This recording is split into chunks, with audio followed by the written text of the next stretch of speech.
Bersua yağışa yaratın tayavanı, yakın ve mülayim şemalayla yer bağları. Tekerler aptanan bakar diyarımda bahar, çalkanı ayda maydalı bahar geldi bahar. Geldi geldi bahar, çatlan geldi bahar.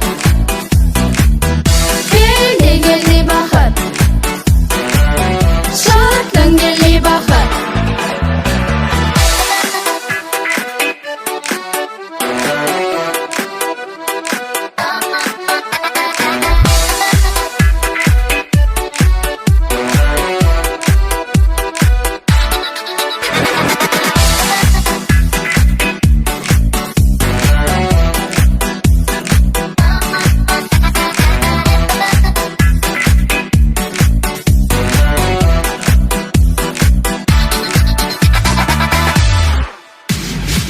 Не спи, пришла весна, пойдем гулять.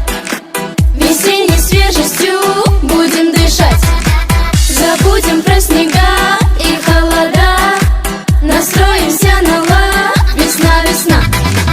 Как хочется по лужам поплясать, не думая, как в детстве, просто так.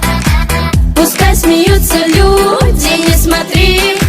Весна везде, весна, весна внутри.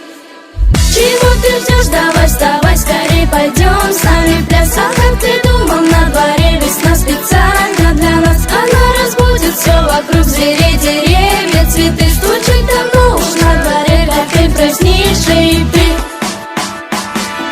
Эй, ух, давай, давай,